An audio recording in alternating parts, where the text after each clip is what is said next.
Hello, everybody. Tony Winston here, Jazz Piano College. Very glad to be with you here today. I'm going to cover the song Yardbird Suite. And this is kind of another one of my unprepared videos. So I don't know exactly what I'm going to cover in this song. And it's not a song I really had ever even played much until maybe yesterday when I started fooling around on it a little bit. And of course, but it's a classic in the Be-Bop world. I mean, if you show up at a jam session and you don't know this song, they're not going to smile at you. But anyway, before I get into that, first of all, I crossed the 100,000 subscriber mark, so I want to thank everybody who's supported me through all these many years. It's taken me to get there, and especially my folks over there on Patreon who helping me keep the ship going here. Before I get into that, I want to do a quick book review on this book right here called Jazz Improv, How to Play It and Teach It. I believe it's out of print, but it's by Jimmy Amati, and somebody brought this book to my attention and wanted to know what I thought of it. I didn't have it, so I bought it on eBay, $20. And what it basically covers is a lot of these things called enclosures. So I'm going to try to get something out of this book and apply it to Yardbird Suite. All right, that's the song, all right. And I'll have to pull the music up there in front of me because, like I said, I don't know it all that well. But what this book basically covers, and I've read most of it, is what we now call enclosures. Now, he's analyzing them in terms of tension and release, and you know how, like on a C major scale, this note is tension, and then it can release, tension, release, tension, release. And then he starts going through all the different things that maybe you've seen before, where you're kind of surrounding the chord tones like that. And he has like 8 different ways of doing it. So I've never seen it analyzed to this degree, but and he spends about 40 or 50 pages really talking about this. And I'll just find a couple of interesting things, a couple examples to play for you. So,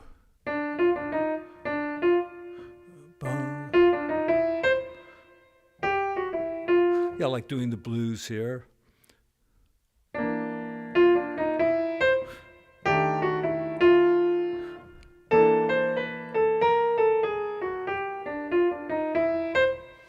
And I thought his examples were really good in this book, so I will, in the future, probably reprint a few of them.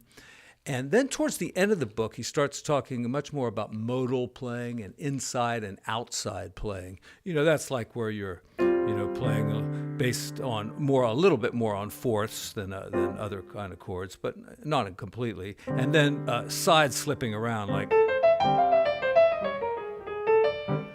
Anyway, I haven't really covered that much of that part of the book. There was a kind of a good example on page 70. What was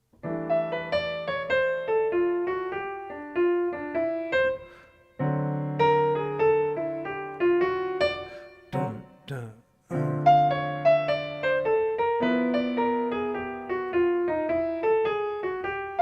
and that's a turnaround.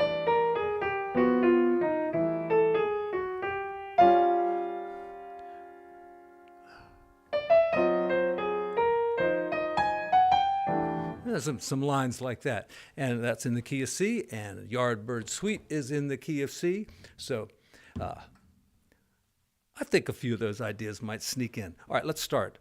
Got C.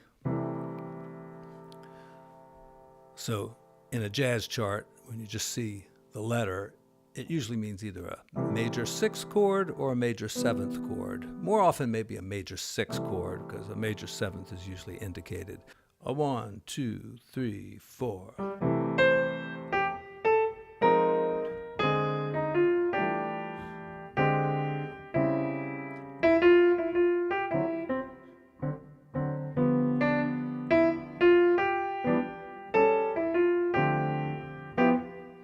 That's the A section, and it's in typical jazz American songbook form, which is 32 bars. So that's our first 8 bars. The second 8 bars will be almost the same. And we've got a eighth rest there. That thing that looks like a 7 is a eighth rest. So 1 and. All right, so that comes on and. 1 and 2 and 3 and 4 and. 1 and 2 and 3 and 4 and. And you know, it's hard to do this when you're swinging the rhythm. You're not counting 1 and 2 and 3 and 4 and. It's 1 and 2 and 3 and 4 and 1 and 2 and 3 and 4 and 1 and 2 and 3 and 4 and. Should have been a C7th there, sorry. 1 and 2 and 3 and 4 and. Okay, now notice I play chords. If the melody kind of accents on an and there's a chord there, I'll put the chord on the and. So they're in the second measure. 1, 2, ba, like that. 1 and 2 and 3. So I play the B flat there. Now you could do, yeah. All right. Now here I'm using what we call a rootless voicing. All right, I've got some advanced stuff coming, so I mean, hopefully you haven't clicked off already if you're a more advanced player. This is a rootless voicing, and I'm going to do the same voicing for B flat. And of course, I have tons of videos about this if you don't understand it. And for A, I might try the sharp 9, I might try the flat 9, I mean the regular 9 or the flat 9. All right? So here we go again from the top. 1 and 2 and. 1 and 2.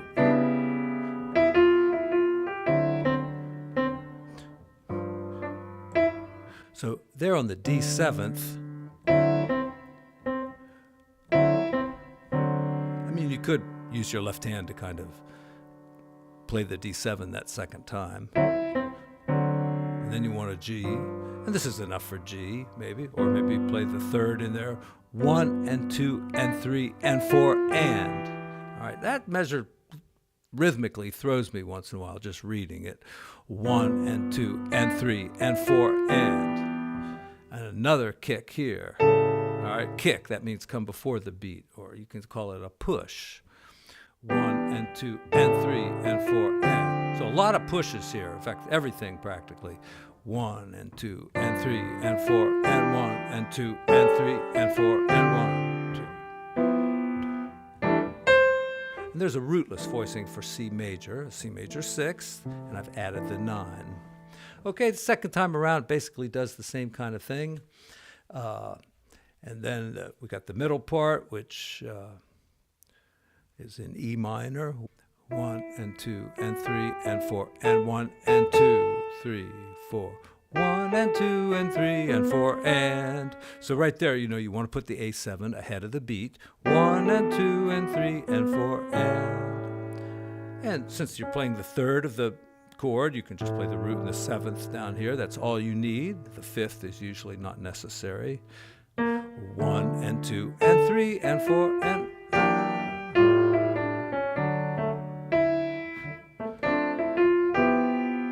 There I did D minor in root position, but for G7 I played a rootless voicing. But you could have gone like this, or even like this. Okay, and that's the song. Now, a little bit of advanced harmonic ideas here. I hear this called the backdoor 2-5-1. You know, 2-5-1, but a backdoor 2-5-1 is like F minor to B flat to C.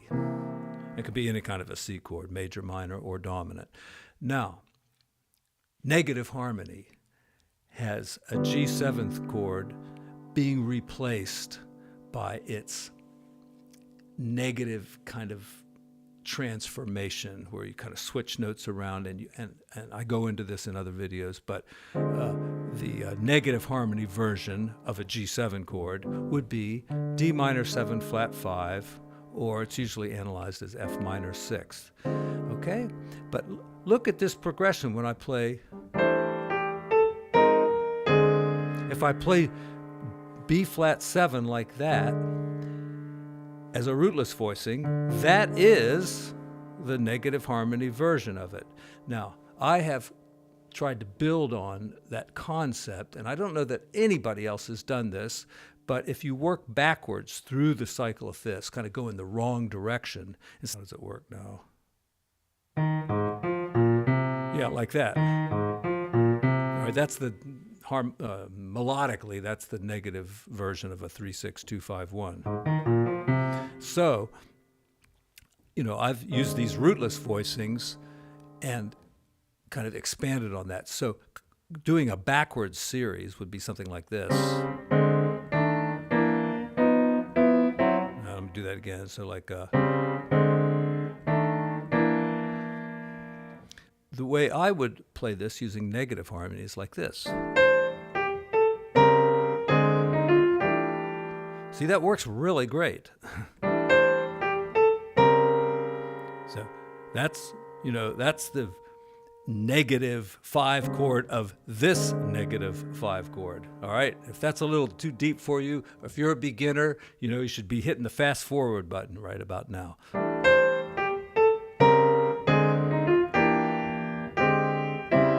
And I can end up right back there with a conventional A 7th chord, sharp 9, or maybe I'll do it this way.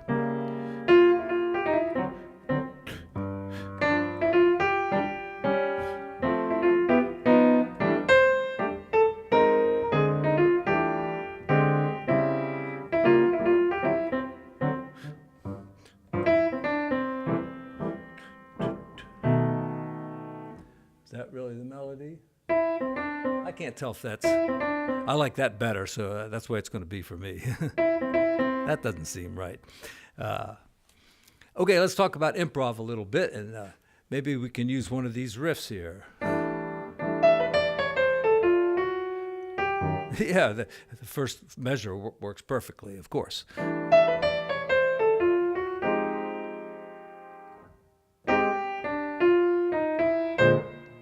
Now, that line wasn't intended to be over a B flat chord, using Jimmy Amati's line there.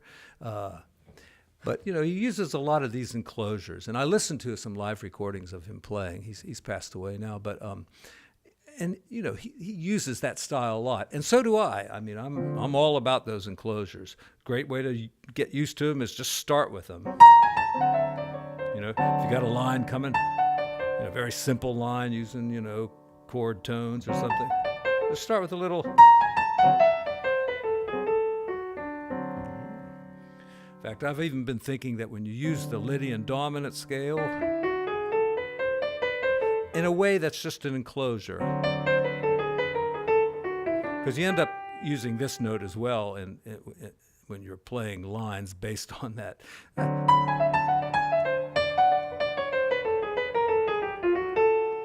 All right, I don't know what I'm doing now.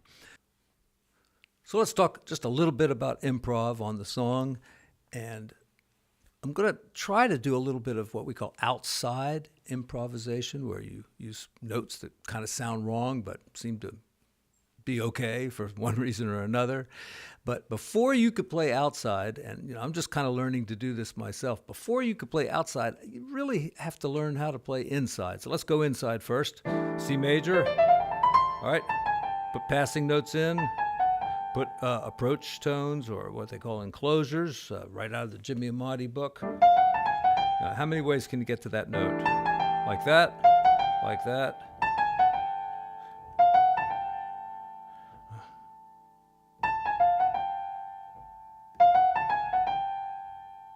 Anyway, he's got 8 different ways in the book. So if you want the most detailed description of enclosures you'll ever find on the planet, I think this is the book. And he also goes into outside playing a little bit, which I haven't gotten into in the book that much yet, but I'm going to really try to dig into it, see if I can learn how to do it a little better myself. All right, so we've got the C. All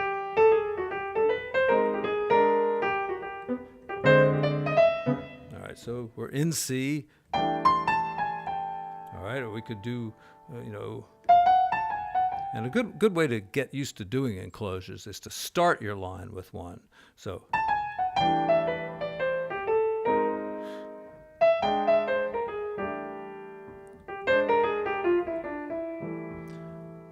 Now on the B flat chord, with an inside way of improvising, you would tend to just use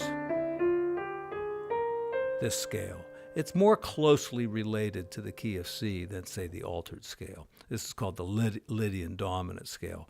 But just thinking in the key of C, you see it only has 2 notes that are outside of the key. So.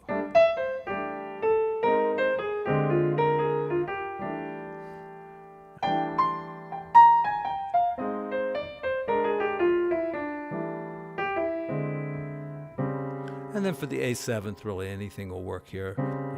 Sharp 9, regular 9, flat 9, and play what you like for the right hand. You could do some diminished scale on any of these chords, really. On this one, maybe you choose to do something else. But a lot of times using these enclosures, you get some of those cool notes anyway. So let's just think like that for today.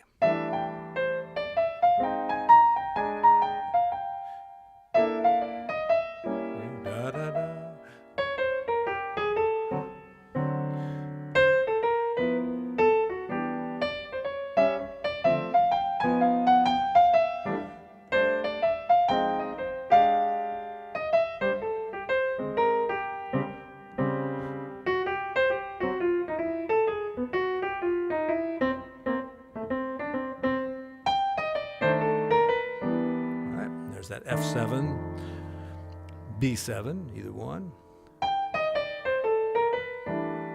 And there we are in E minor. Now we've got a 2-5-1 in E minor. And let's see what we can do with this.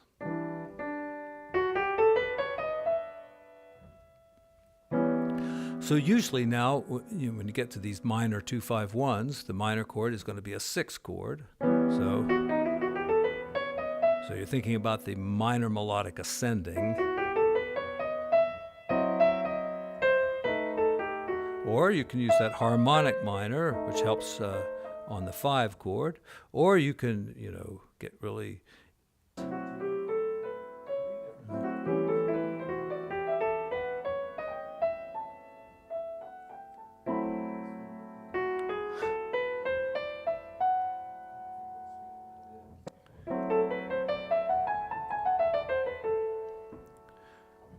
This one would be, I think that's Lydian sharp 2. And it also comes from the melodic minor. And then that also comes from the melodic minor. So here, melodic minor. Here on the F sharp, minor 7 flat 5. And just think of it as an A minor 6, and then you can use the A minor. Melodic ascending. And for an altered dominant chord, easy to think of, just go up a half step, use that melodic minor ascending, minor melodic ascending. So if I can think of those scales fast enough, I'll use them. All right, I was true to the scales that time.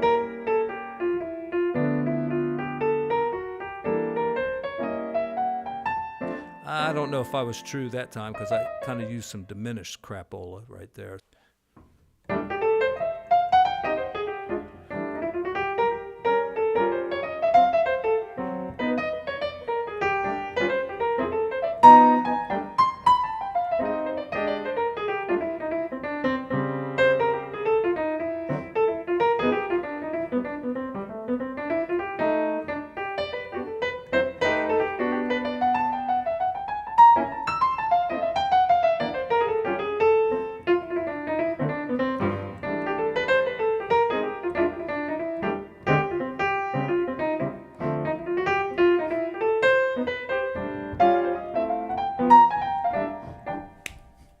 No outside playing there, just happy jazz. Everybody have a great weekend, or maybe it's during the week. I don't know when this video will come out.